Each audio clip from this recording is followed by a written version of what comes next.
Baik jamaah sekalian yang sama-sama dimuliakan Allah Subhanahu wa taala, kita awali majelis kita ini dengan lafaz al-basmalah. Bismillahirrahmanirrahim. Assalamualaikum warahmatullahi wabarakatuh. Alhamdulillahilladzi khalaqal mauta wal hayata liyabluwakum ayyukum ahsanu amala. Ashhadu an la ilaha illallah wahda la syarika lah. Wa ashhadu anna Muhammadan abduhu wa rasuluhu la nabiyya ba'dah. Allahumma fasalli wa sallim wa barik ala Muhammadin Imamul Mursalin, Qaidil Mujahidin, wa ala alihi wa ashabihi wa ansarihi wa junudihi wa man tamassaka bisunnatihi wa man da'a bida'watihi wa man jahada fi sabilihi wa man tabi'ahum bi ihsan ila yaumil qiyamah wa ba'd.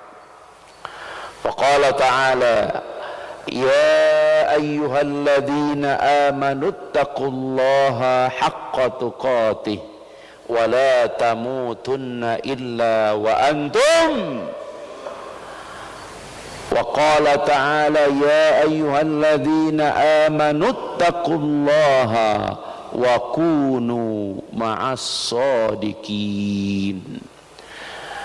Jamaah subuh Masjid Jami Al-Hidayah Bukit Cimanggu yang sama-sama dicintai Allah. Alhamdulillah kita sudah berada pekan perdana di bulan Rabiul Akhir.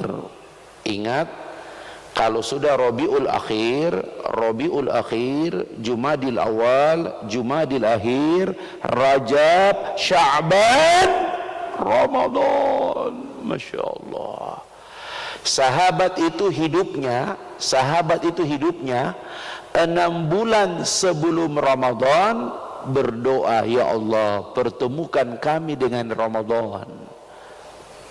Setelah Ramadan, ya Allah 6 bulan itu doanya 6 bulan setelah Ramadan, Syawal, Zulqa'dah, Zulhijjah, Muharram, Safar, itu 6 bulan sampai Rabiul Awal itu doanya, ya Allah terimalah ibadah Ramadan kami, ya Allah. Jadi kemarin itu baru selesai mereka berdoa dari ujung Ramadan 6 bulan mereka berdoa, ya Allah terimalah ibadah Ramadan kami. Itu sahabat kita dah lupa, Masya Allah. Makanya hidup mereka cuma 6 bulan pertemukan dengan Ramadan mulai sekarang, Pak. Rabiul Akhir, Jumadil Awal, Jumadil Akhir, Rajab, Sya'ban, Ramadan. Kenapa Ustaz kok harus minta? Karena kita tidak tahu. Ma tadri nafsun mada taksibu goda. Tidak seorang pun di antara kita yang tahu pasti besok pagi nasib kita seperti apa. Wa ma tadri nafsun bi ayyi ardin tamut. Dan tidak seorang pun yang tahu pasti di bumi mana dia akan mati. Ujung surat Luqman itu. Makanya bapak-bapak berdoa, ya. Begitu. Apalagi ini pandemik masih berlangsung. Indonesia mau menuju biasanya cuma 1.000, biasanya cuma 2.000, biasanya cuma 3.000, 4.000. Sekarang per hari udah masuk 5.000. Masya Allah, gede Pak. Memang sih mati tidak harus menunggu tua, memang betul. Tapi yang tua-tua pasti gitu aja.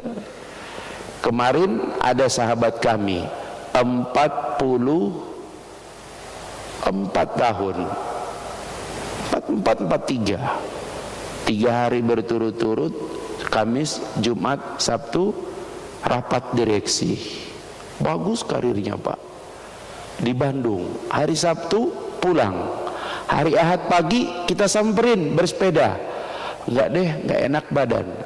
Hari Senin dibawa ke rumah sakit Umi, hari Selasa meninggal. Masya Allah, positif. Coba dulu yang namanya positif mantap, sekarang kalau positif orang takut, orang senangnya negatif. Masya Allah. Jadi begitulah bapak-bapak sekalian. Nah, pagi hari ini kita akan membahas satu tema dengan judul ya, menyiasati gejolak rasa. Ada gejolak rasa. Gejolak itu kalau gejolak ekonomi, gejolak politik, gejolak apapun, selama belum sampai di gejolak rasa, la ubali, tidak perlu kita peduli. Tapi kalau sudah masuk di rasa, kagak enak. Karena kalau sudah dirasa itu kepikiran. Coba anak lagi sakit, enak nggak kita makan? Aduh, teriak-teriak, kagak enak. Ya. Bini lagi sakit, kagak enak makan nggak? Makan aja, biarin bini ini mati juga ada banyak gantinya. Masya Allah. Betul Pak? Pura-pura aja Pak, Masya Allah. Baik ya, kita akan bicara tentang gejolak rasa. Ini memang penting karena bagaimanapun kita manusia ada syuur, apalagi ada istilah syuur ad-daqiq, ada rasa yang paling dalam hati kita. Ya, mari kita lihat Pak. Kamera tolong di ini kan, Masya Allah. Ustaz hari ini kok pakai batik? Tadinya mau pakai jubah, tahu-tahu yang ada batik. Ya, Masya Allah. Saya di dalam perjalanan ini soalnya, belum pulang ke rumah. Bapak, ini ada gejolak rasa. Masya Allah. Di pandemik ini banyak, semua kita serba tidak menentu. Bagaimana ini, bagaimana itu. Masya Allah, semua orang was-was. Ya. Nah, di antara gejolak rasa yang paling mempengaruhi orang itu adalah rasa takut. Ini dia Pak. Apapun gejolak rasa, selama tidak menimbulkan rasa takut, no problem. Betul? Iya. Kalau sudah menimbulkan rasa takut, itu yang paling membuat kita, waduh Ustaz, ini gimana ini kalau terus menerus? Tenang, ada vaksin. Tapi itu vaksin gimana Ustaz? Siapa mau duluan? Masya Allah. Coba kita semuanya, ini rasa takut. Ada rasa takut. Dan di antara sekian banyak rasa takut, coba Bapak lihat ya. Kalau di Quran, kita buka dulu pertama Pak. Ini cobaan yang paling utama. Allah coba pada manusia rasa takut. Quran surat Al-Baqarah ayat 155. Ini yang paling umum. Ya. Apa kata Allah Subhanahu wa taala? Al-Baqarah 155. Kita baca dulu. Al-Baqarah 155. Yang sudah dapat halaman 24. Ini kalau cari halaman 24 aja susah, berarti benar-benar memang lagi bermasalah ya. Yang nggak bawa kacamata nggak usah maksa Pak, anggaplah sudah hafal ya, begitu. Masya Allah. Al-Baqarah ayat 2 ayat 155. Ya, dua baris, sebelah kiri baris kedua. A'udzu billahi minasy syaithanir rajim. Bismillahirrahmanirrahim. وَلَنَبْلُوَنَّكُمْ بشيء من الخوف والجوع ونقص من الأموال والأنفس والثمرات وبشر الصابرين. Dek, baca dek. Dan kami pasti akan menguji kamu dengan sedikit ketakutan, kelaparan, kekurangan harta, jiwa dan buah-buahan. Dan sampaikanlah kabar gembira kepada orang-orang yang sabar. Apapun ujian, selama tidak ada rasa takut, no problem. Itulah sebabnya ujian pertama yang Allah berikan pada manusia, rasa takut. Coba antum, mohon maaf, lihat orang rumah itu, maknya si anak-anak, selama dia jadi istri sekaligus ibu yang tidak punya rasa takut, no problem kita di rumah, betul? Aduh, kita baru pegang remote mau nonton, ayah matiin TV, aduh ya Allah, nggak punya rasa takut nih, masya Allah. Kan begitu ya. Bapak boleh ngaku kapten pak di kapal kapten. Kalau di rumah ABK, masya Allah. Bintang 2 pimpin rapat ibu kota, wah luar biasa. Tiba-tiba handphone bunyi, tulisan mama, aduh angkat. Iya ma, ini lagi rapat, cepet sekarang. Ma ada rapat, cepet sekarang. Iya. Bapak, kita cukupkan rapat sampai di sini. Lah, bintang 2 loh, masya Allah. Sok nurunkan baleho, ya pas ditelepon mama, lah balik ke Allah. Ya, jadi ada jenderal juga, tapi takut sama mama, ya masya Allah. Itu namanya jenderal takut mama, ya masya Allah. Jadi bapak-bapak, ini yang disebut dengan gejolak rasa, dan salah satu yang paling berbahaya ketika kita diturunkan yang namanya rasa takut. Rasa takut. Bahkan rasa takut ini itu suka dimanfaatkan oleh syaitan, sehingga kita dalam beribadah itu kemudian tidak ada effort, tidak optimal ibadah kita. Coba kita lihat Quran surat, ya, Quran surat. Mari kita lihat. Ada ayatnya. Al-Baqarah, belum pindah jauh-jauh, ayat 268. Ini salah satu contoh bagaimana rasa takut itu dibisikkan oleh setan sehingga kita punya rasa takut. Ya, kalau kita nggak punya rasa takut, pembangunan renovasi masjid baru Al-Hidayah ini mah selesai cepat. Tapi kenapa? Karena kita punya rasa takut. Dan rasa takut itu salah satunya datang dari syaitan. Kita baca ya, Al-Baqarah ayat 268, halaman 45, ya, sebelah kanan 4 baris paling bawah, ya. Al-Baqarah 268, ayatnya A'udzu billahi minasy syaithanir rajim.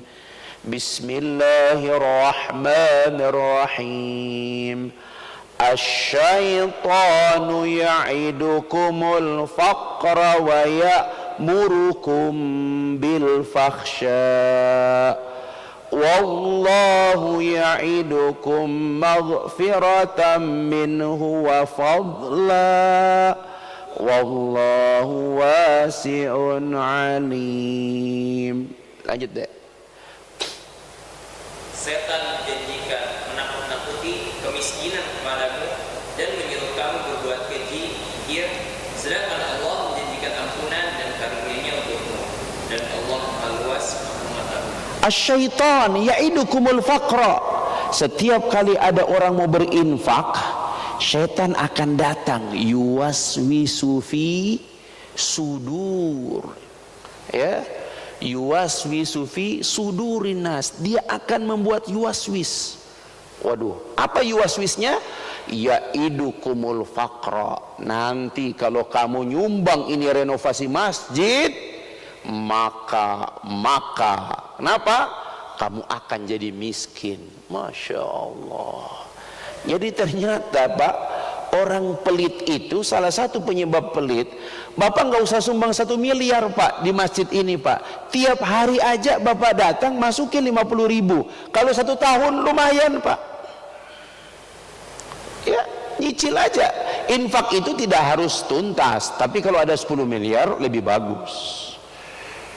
Hari ini infak 10 miliar mati, alhamdulillah.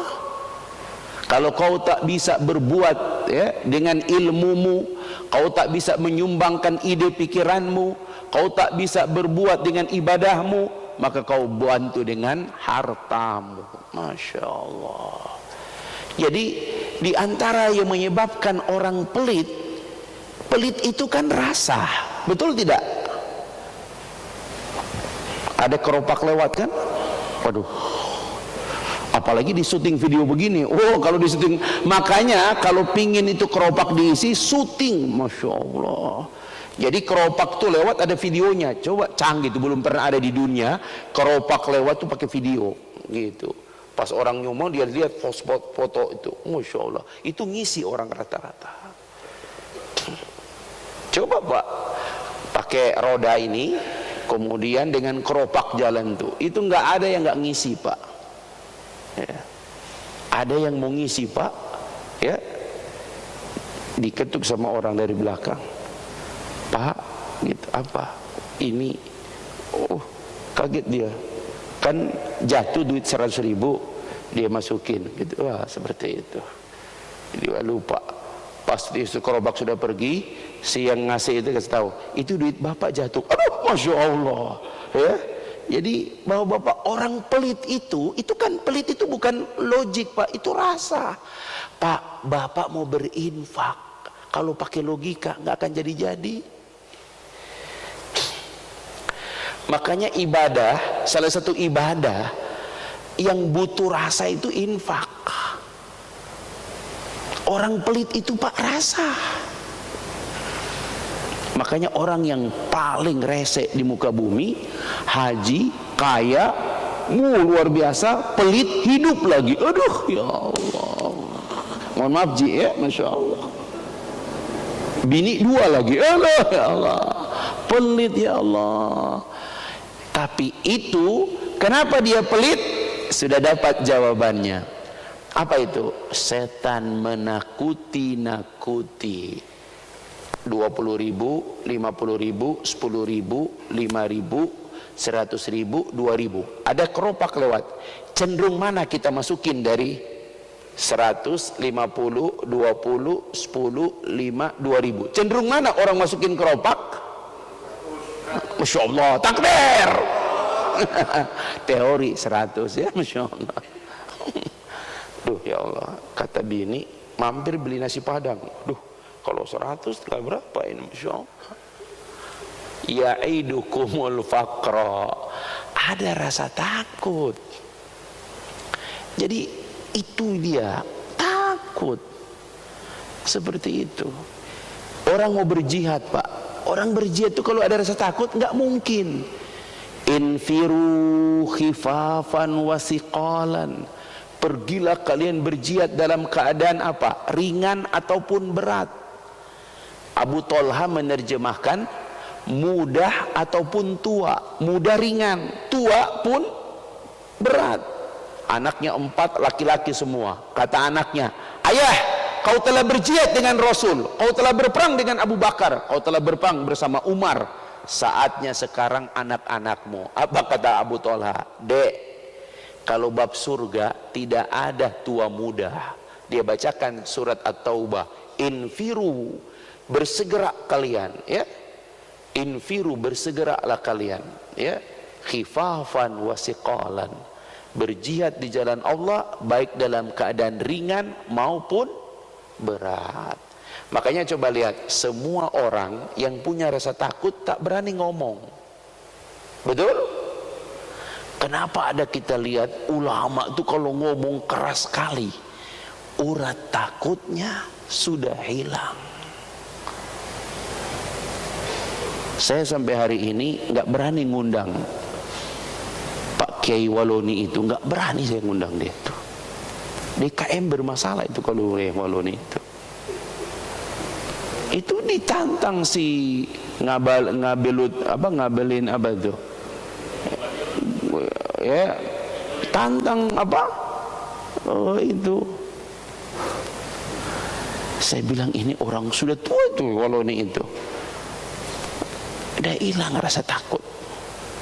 Saya 2 pekan yang lalu tuh ceramah di Legenda Wisata. Saya bilang kalian nggak pernah ngundang Ustadz Yahya Waloni. Ustadz dulu dia tinggal di sini, DKM jadi takut, masya Allah. Selesai ceramah, saya tinggal di blok ini. Temuin saya siapa yang tidak setuju, masya Allah. Itu orang sudah. Waktu ditanya kenapa, saya pingin mati, dicatat Allah karena bela agama ini. Takbir. Kenapa? Dosa saya sudah terlalu banyak. Masya Allah. Ini kita dosa banyak, ya, nggak punya rasa takut. Masya Allah. Coba sekarang kalau saya kerucutkan dari seluruh rasa takut apa yang paling kita takutkan? Mati. Betul? Ada yang siap mati sekarang? Nggak ada yang siap. Kalau ini maksudnya nggak usah ditanya. Siap nggak siap juga bentar lagi, ya Masya Allah. Udah lewat Isya semua ini mah tinggal bonus-bonus aja ini. Karena selama hidup orang baik. Yang kedua, Allah masih nahan umur mereka karena masih banyak orang yang diurus oleh mereka ini. Kalau nggak ngurus-ngurus orang udah dipanggil ini, Masya Allah. Gitu. Bapak-bapak, salah satu rasa takut yang paling itu mati. Kenapa kita takut mati? Ya, dalam bahasa agama penyakit yang paling berbahaya itu bukan takut mati, tetapi hubbud dunya. Di depannya disebut hubbud dunya, baru wakarihatul maut. Cinta amat dengan dunia dan takut mati. Kalau kita takut mati bukan soal cinta dunia. Betul? Kita takut mati, orang beriman takut mati bukan karena cinta dunia, karena merasa ya Allah, kalau aku mati dosa saya ini bagaimana? Itu dia. Bapak, kita ini orang awam. Imam Ahmad bin Hambal hafal hadis hampir 1 juta hadis. Kalau sholat Isya sampai subuh wudunya nggak batal. Tapi kalau malam hari Pak, itu dia nangis luar biasa. Ditanya oleh muridnya, ya Syekh, kau nangis ya Syekh? Bagaimana saya tidak nangis? Gimana kalau malam ini malam terakhir saya mati? Gimana saya mempertanggungjawabkan amal-amal saya? Itu Imam Ahmad bin Hambal hafal 1 juta hadis. Kalau dari Isya sampai subuh tidak batal wudunya. Masya Allah. Kalau begitu Ustaz, bagaimana kita memposisikan rasa takut itu supaya apa? Termotivasi beribadah, ya, dan tidak terhalangi dengan tadi. Mau nyumbang masih takut. Pak, itu Bapak kalau mau nyumbang, Pak, masukin. Itulah hakikatnya kepemilikan harta kita itu apa yang kita sumbang. Itu dia Pak. Seperti itu. Mari kita lihat dulu ya, supaya rasa takut ini. Rasa takut yang paling utama harus kepada Allah. Ini dia. Ini harus, rasa takut kepada Allah itu ya, dalam agama kita disebut dengan ada istilah al-khasyah. Al-khasyatullah. Nah, ini dia Pak. Ini rasa takut yang paling utama. Takut kepada Allah. Dalam bab tauhid, takut kepada Allah itu haram kecuali diikuti oleh apa? Rasa takut kepada Allah itu haram kecuali diikuti dengan ar-raja. Itu dia. Jadi takut kepada Allah menjadi haram kecuali ada diikuti dengan ar-raja. Apa ini?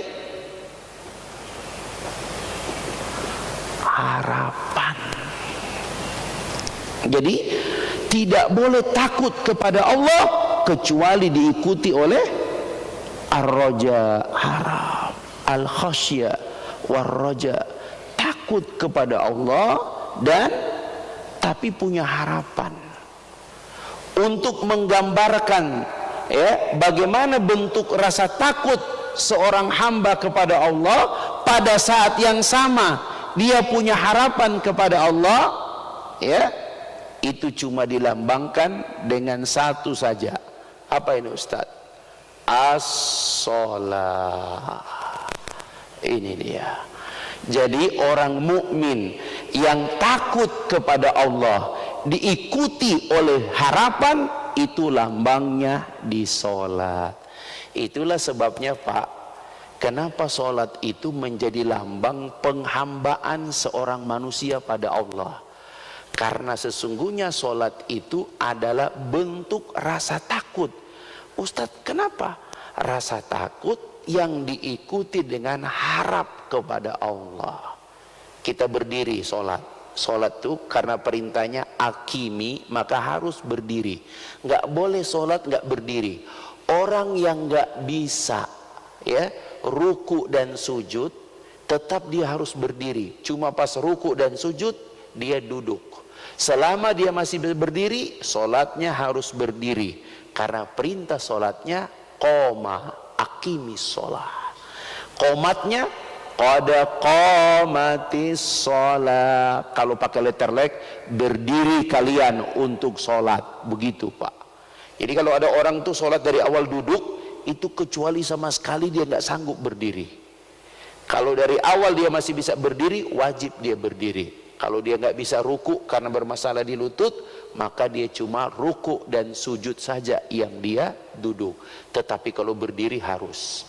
Ketika kita berdiri, kalimat pertama yang kita ucapkan takbir, Allahu Akbar. Mata kita kemana? Nggak boleh ke jam dinding Pak. Makanya coba lihat, sholat itu Pak, pertama sekali tergantung takbir. Dan kadang takbir tergantung tanggal. Kalau tanggal muda takbirnya tuh mantap, Allahu Akbar, Masya Allah, tebal. Tapi kalau tanggal-tanggal tua Pak, takbirnya Allahu Akbar. Kenapa harus lihat tempat sujud? Bukan sekedar seruan melihat tempat sujud, itu kepala kita dipaksa untuk apa? Untuk menundukkan, hadirkan rasa takut. Ya Allah, masih ingat dulu nggak? Waktu dulu si Abah ini masih ingat, kalau orang tua manggil kita, Yasir, aduh ya Allah dipanggil, iya Bah, kepala kita itu nggak berani nengok wajah dia. Iya Bah, begitu kan? Apa bentuknya? Penghormatan, rasa takut. Itu dulu. Coba kita panggil anak kita sekarang, coba panggil anak kita sekarang, Aisyah datang, Beh ngapain panggil-panggil? Masya Allah, nggak ada rasa takut. Itu dia Pak. Makanya ketika orang datang menghadap Allah dengan rasa takut, penuh harap. Memang cuma Imam Malik, cuma mazhab Maliki yang tidak mewajibkan melihat tempat sujud. Cuma mazhab Maliki. Jumhur karena Nabi melihat tempat sujud, itu karena Imam Malik berpendapat wajibnya sholat itu qomah, berdiri dengan lurus. Jadi kalau kita menundukkan, menurut dia menggugurkan perintah. Sementara melihat tempat sujud itu bukan perintah. Tapi tiga mazhab menguatkan kenapa melihat tempat sujud. Bukan sekedar menggugurkan kata koma, karena koma itu lurus. Makanya ada kata istiqomah, lurus. Fastaqim, tetaplah engkau di atas jalan yang lurus. Koma. Imam Malik, mazhab Maliki Tidak menganjurkan kita menundukkan kepala, karena ketika menundukkan kepala berarti tidak qomah. Tapi 3 mazhab yang lain tetap, karena Nabi melihat tempat sujud. Apa itu? Menghadirkan tadi, menghadap Allah. Musa saja tidak sanggup melihat wajah Allah, betul? Di Bukit Tursina sampai pingsan dia. Tapi kita ketika sholat cukup menundukkan. Menundukkan itu bukan kita apa, tapi menghadirkan rasa takut. Disinilah rahasia sholat khusyuk. Al-Baqarah 45-46. Ini dari tadi kita Al-Baqarah terus ini ya. Al-Baqarah 45-46. Halaman berapa itu? Halaman 29.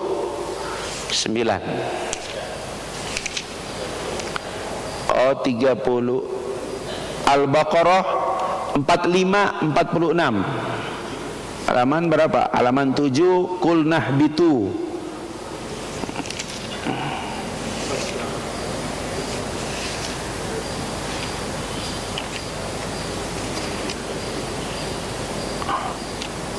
Ya betul, halaman 7 pertengahan bawah itu.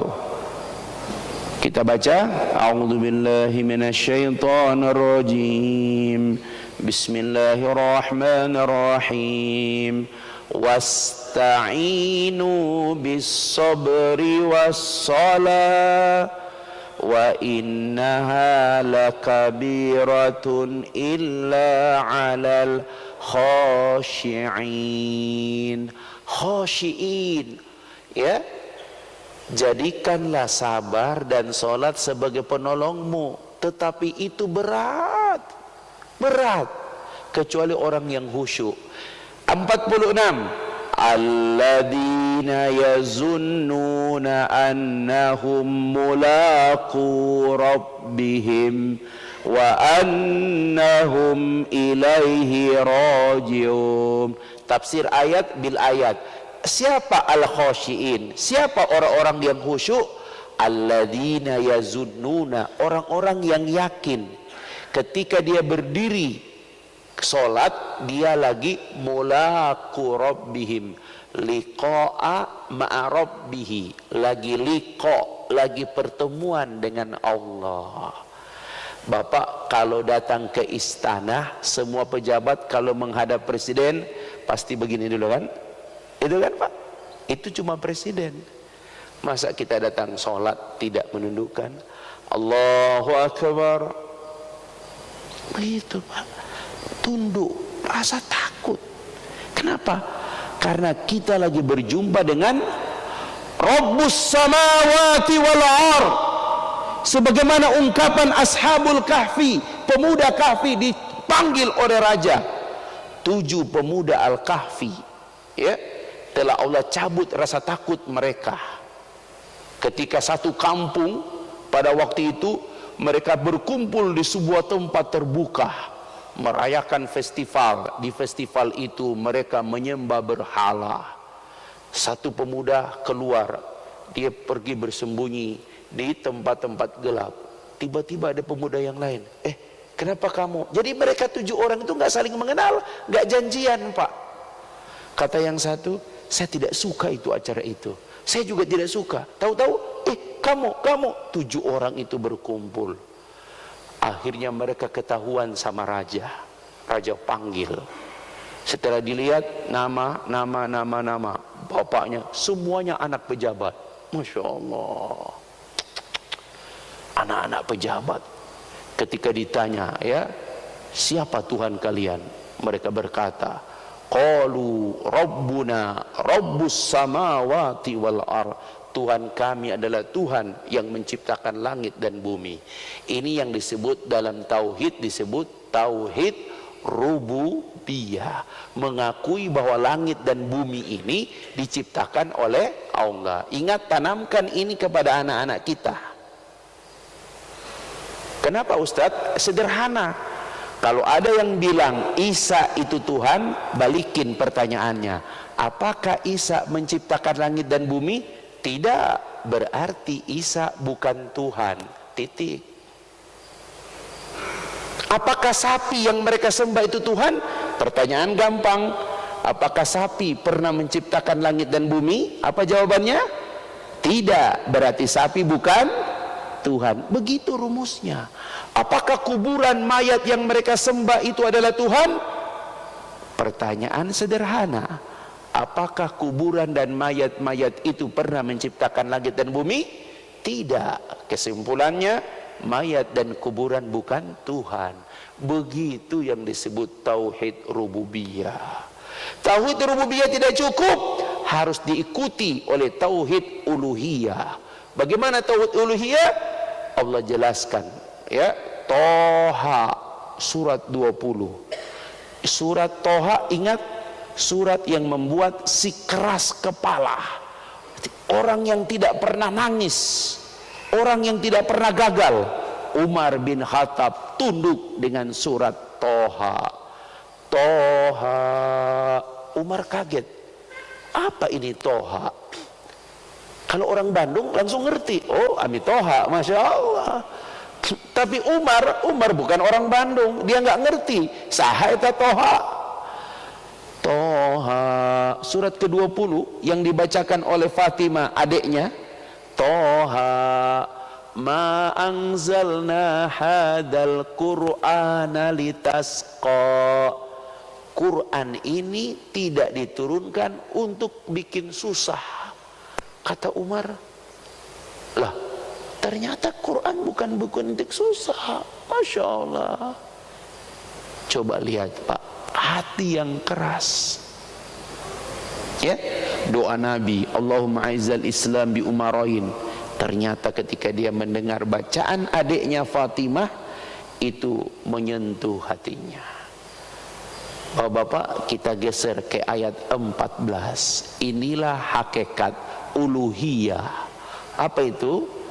Coba. Toha ayat 14. Kita baca sama-sama.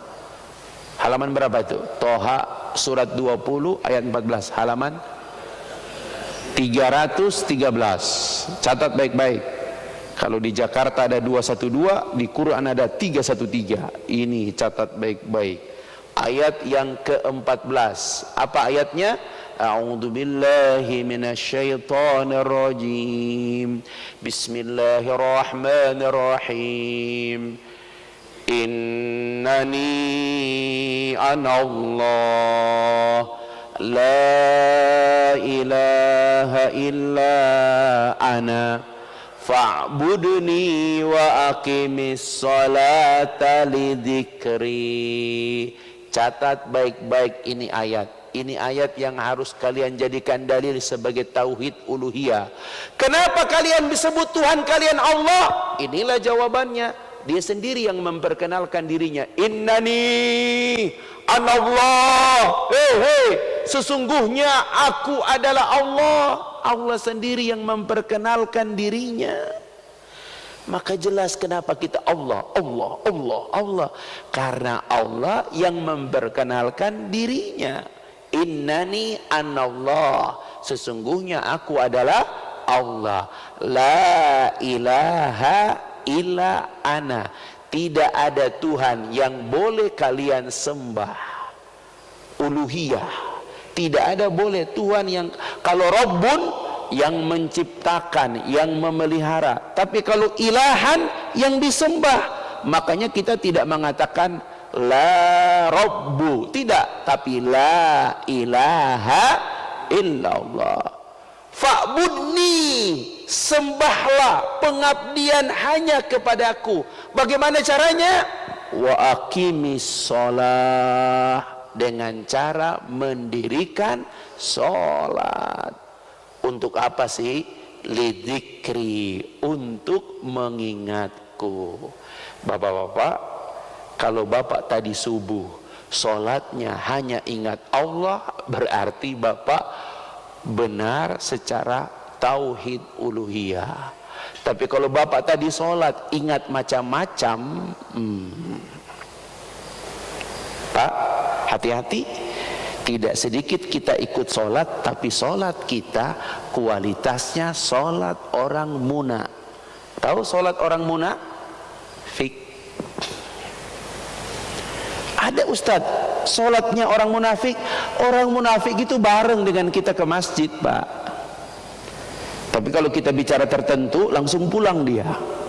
Munafik. Ya, bagaimana ciri mereka?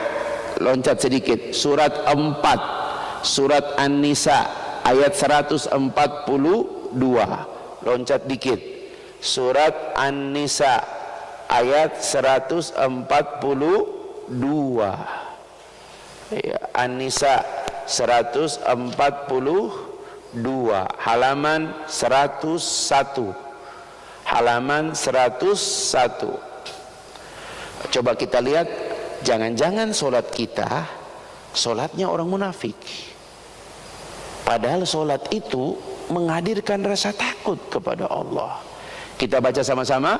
A'udzu billahi minasyaitonir rajim. An-Nisa 142, selesai ain ya. 1 2 3 4 baris kelima sebelah kanan. Innal munafiqina yukhadi'una Allah wa huwa khadi'uhum wa idza qamu ila sholati qamu kusala yura'una an-nasa wa la yadhkuruna Allah illa qalila. Dek, baca dek. Sungguhnya orang munafik itu hendak menipu Allah, tetapi Allah lagi menipu mereka. Apabila mereka berdiri untuk sholat, mereka lakukan dengan malas. Mereka bermaksud ria di hadapan manusia, dan mereka tidak mengingat Allah kecuali sedikit sekali. Bapak-bapak hati-hati Pak. Tadi subuh berapa persen ingat Allah? Tidak sedikit sholat itu sebagai sarana untuk mengingat barang lupa, barang hilang. Belum baca Fatihah, baru Allahu Akbar. Aduh, itu dikunci, itu di dompet merah. Makanya kenapa sholat itu dalam bab sholat khusyuk itu dimulai dari wudu. Jangan terlambat. Wudu pelan tuh wudu. Hadirkan perasaan di akhirat. Ya Allah, mudah-mudahan ini tangan bersih ya Allah. Muka ini, di muka itu harus lama-lama Pak, terutama mata. Ini mata ini ya Allah, kalau lihat bening ya Allah, ya Allah. Ya Allah. Alaikum bituruqat. Hati-hatilah kalian di jalan, duduk-duduk di jalan. Alaikum bituruqat wa julusa fituruqat. Hati-hati kalian suka duduk-duduk di pinggir jalan. Hadis ini orang nggak perhatikan, karena menurut kita nggak adalah selevel kita duduk-duduk di jalan. Hadis ini nggak diperhatikan, tetapi ternyata ketika zaman Kiwari, yang dimaksud dengan hati-hati kalian duduk di pinggir jalan, mata kalian dijaga, wajib kalian mengingatkan orang. Dikembalikan, hati-hati lihat-lihat handphone. Ini ceramah saja. Saya lagi ikut kajian tentang bidadari. Saya sekarang lagi rutin Pak, ya, ada ustadz membahas kajian bidadari. Saya ikutin terus Pak. Masya Allah. Tapi saya tidak kuatkan kalau istri dengar. Waduh, Masya Allah, luar biasa tuh bidadari Pak. Ya Allah, kalau Bapak ikut kajian bidadari surga Pak, Allahu Akbar, rugi banget Bapak. Masya Allah. Bayangkan Pak, itu bidadari diberikan kepada kita.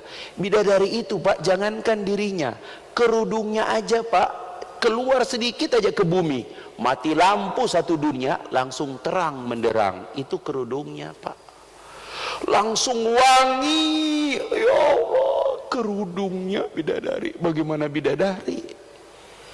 Tapi muncul pertanyaan sahabat, terutama yang udah tua-tua. Ya Rasul, gimana kami kalau diberikan bidadari? Ya Allah, udah tinggal perjuangan hidup. Masya Allah. Kan kalau dulu dipandang hidup ya, Masya Allah. Sekarang perjuangan hidup, ya Allah. Betul? Betul enggak? Yang lain masih tidur ini, belum nyambung ya, Masya Allah. Kalau muda-muda itu dipandang hidup, kalau tua-tua perjuangan baru hidup. Masya Allah. Apa? Baca hadisnya Pak. Semua laki-laki yang masuk ke dalam surga diberikan mereka bidadari. Satu saja nggak habis, ya Allah gimana? Apa kata Rasul?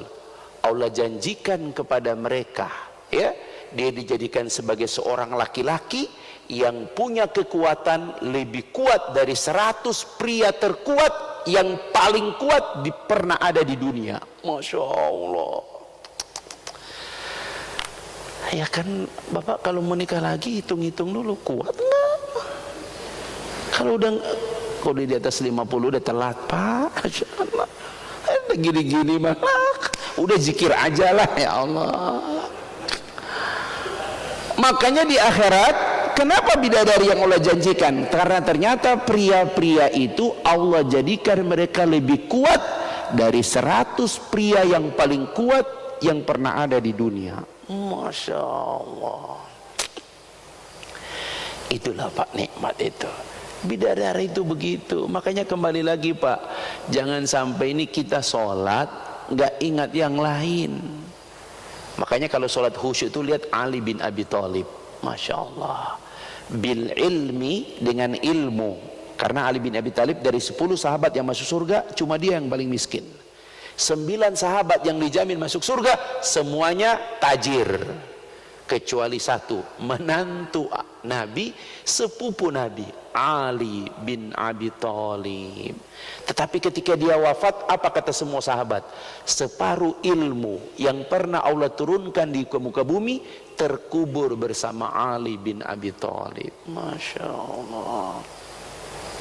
Dan Bapak mau tahu pahala Ali bin Abi Thalib? Kita jadi malu. Setiap kita selesai sholat, apalagi kayak tadi sholat subuh, imam pimpin zikir subhanallah 33, alhamdulillah 33, Allahu akbar 33, la ilaha illallah wahdah la syarikalah lahul mulku wa lahul hamdu wa huwa ala kulli syai'in qadir.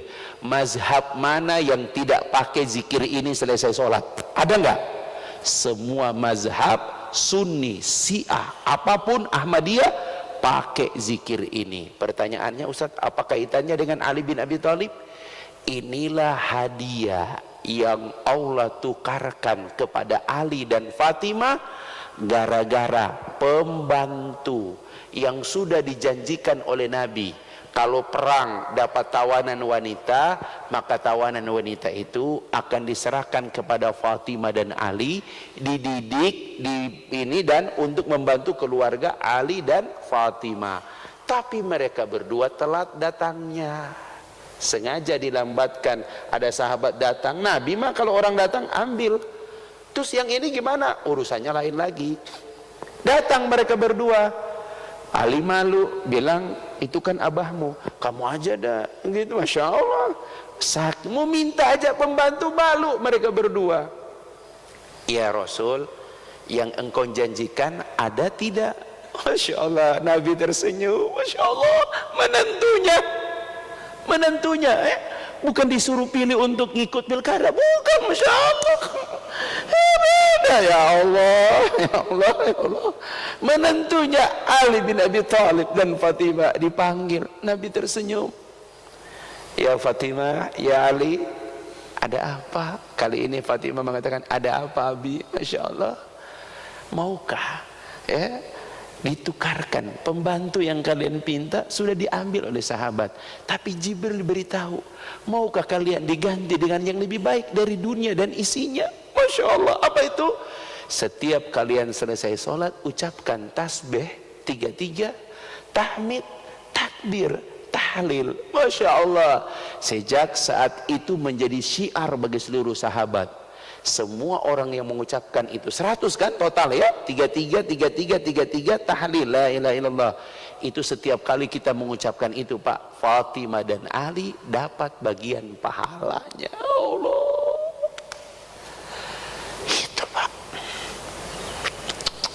Masya Allah. Makanya bapak-bapak, Kalau lihat solat, lihatlah solat Ali bin Abi Thalib. Makanya dialah yang membandingkan Nabi. Dia yang membandingkan Nabi. Tapi ketika solat, Abu Bakarlah yang menjadi imam. Masya Allah. Coba Pak, Ali bin Abi Thalib itu Pak, kalau ketusuk panah, ya, cabutnya bukan minum arak dulu, solat pas sujud cabut. Makanya di antara solat itu Pak, ini kita baru sampai di sini, insya Allah kita akan lanjutkan ya, karena syuruk 5.24 tambah 15 menit berarti sekitar 39 ya, bentar lagi nih ya, 6 menit lagi lah ya, gitu, 5.30 ya. Baik Bapak-bapak sekalian, makanya sholat itu Pak, puncaknya itu coba kita lihat, di sholat ada yang tidak boleh tidak, kalau tidak ada sholat. Apa itu? Suratul Fatihah. Ya, ini tidak bisa tidak Pak, wajib. Di suratul Fatihah lambang rasa takut kita kepada Allah, dengan harapan itu ada pada ayat iyyaka na'budu wa iyyaka nasta'in. Ini dia Pak ya, gitu. Ini na'budu, tunduk ya, kita jadi abdi. Ini dia, iyyaka na'budu, padamu kami tunduk mengabdi. Itu jadi hamba, jadi budak kita, tunduk. Tapi wa iyyaka nasta'in, meminta. Kita juga cuma meminta, mengharap. Masya Allah. Iyyaka na'budu wa iyyaka nasta'in. Kita datang meminta kepada Allah, ya Allah. Makanya jangan dulu meminta kecuali buktikan rasa tundukmu. Allahu Akbar. Ustadz, kenapa sholat dilambangkan sebagai lambang rasa takut manusia? Karena cuman itulah Pak yang digunakan oleh Nabi untuk menumbuhkan ya jiwa yang punya kekuatan. Saking takutnya sholat sebagai lambang rasa takut. Assalamualaikum warahmatullah.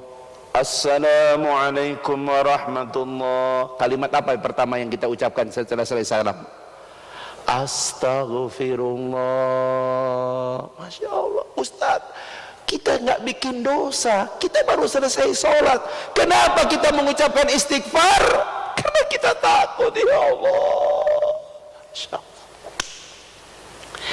Cuman ini ibadah Pak yang menghadirkan rasa takut ya. Jadi bapak-bapak, di tengah pandemik seperti ini Pak, perbaiki qimatus sholah. Qimatus sholah apa ini? Menuju ya qimatus sholah ya. Apa ini? Kualitas sholat. Kalau sholat kita qimatus sholat, kita punya kualitas, maka rasa takut itu luar biasa. Bapak-bapak, lihat dampaknya, lihat dampaknya. Ketika sholat kita benar, apa kata Allah? Wa aqimis sholata innas sholata tanha anil fahsya'i wal munkar. 29 ayat 45, Al-Ankabut ayat 45. Kalau solatmu benar, maka solatmu mencegah dari semua perbuatan keji dan semua perbuatan mungkar. Hari ini kita sudah dapat jawaban. Kenapa ada orang solat tapi dosa terus? Karena solatnya tidak sampai level ini. Solatnya tidak membawa rasa takut kepada Allah. Makanya kalau bapak datang sholat dengan kaos Barcelona, nggak mungkin ada rasa takut Pak. Bagaimana bapak bisa sholat dengan kaos Barcelona sementara di kaos itu ada salib? Ini termasuk ini nih, mana DKM? Copot ini cross. Tanya majelis ulama, apa hukum cross di masjid? Tanya sama Ustadz Zulkifli Ali, Ustadz Ihsan Tanjung. yang membuat saf kalian berjarak, kemudian pasang cross. Inilah yang diidam-idamkan Yahudi sekian puluh tahun yang lalu. Di masjid kalian sholat cross. Cross itu apa? Ini Pak, salib. Di masjid kami tidak pakai cross Pak, copot Pak, ganti aja Pak dengan beli apa namanya nih, lakban, beli lakban merah garis begitu, sehingga cuma cukup begitu, udah cukup. Jangan pakai cross. Di masjid kami Pak cuma pakai satu tanda, panah hijau ditaruh gitu, itu tanda. Apalagi ini udah tahu panah hijau itu tempat taruh sajadah. Disitulah kau lihat sholat itu. Allahu Akbar. Masa kau sholat, kau mengabdi, kau sujud di hadapan cross. Bendera Inggris apa? Cross. Dan Inggris itu lambang salib. Ini taruh di masjid. Cross. Ya Allah. Ini dia. Ustadz repot. Nggak boleh pakai alasan repot. Cabut. Gitu ya, gitu seperti itu. Jangan tunggu DKM. Kalau perlu kita datang, bawa lakban, udah cabut, kasih tanda merah, ya. Di masjid yang lain beli stiker langsung. Stikernya itu dilarang parkir, tapi bentuknya bulat, terus garis merah itu kan, gitu. Mau sholat, Allahu Akbar, tunduk kepada Allah, takut, tapi dia tunduk, itu seperti itu. Bapak sekalian yang dirahmati Allah, jadi sekali lagi Pak, ini baru bab pertama. Kita akan bahas nanti insyaallah sampai akhir tahun, ya. Pertemuan kita berikutnya pekan ketiga bulan Desember insyaallah, ya, tanggal 5, tanggal 12, tanggal 19. Kita akan lanjutkan gejolak rasa. Masya Allah. Ustadz, boleh nggak selain rasa takut, kan ada lagi rasa yang lain? Apa Ustadz? Cinta. Masya Allah, mantap juga ya Allah. Ada Ustadz rasa cinta itu dalam, kalau ini kan rasa takut pada sholat, ada nggak rasa cinta pada ibadah? Nanti kita akan bahas, ikuti ta'lim berikutnya. Masya Allah, ya. Gejolak rasa di tengah pandemik. Ini Ustadz berikan bekal karena ini paling dasar, supaya sholat kita benar-benar bentuk rasa takut kita, tapi pada saat yang sama berharap kepada Allah. Ya Allah. Makanya ketika selesai sholat istighfar, astagfirullah, astagfirullah. Ada sahabat nanya, memang tadi bikin dosa apa? Masya Allah, nggak ada dosa, tapi itulah hakikat sholat. Dengan sholat kita jadi takut kepada Allah. Dengan sholat kita dicegah dari perbuatan keji dan mungkar. STMJ, sholat terus, maksiat jalan. Kenapa? Karena tidak punya rasa takut kepada Allah. Masya Allah.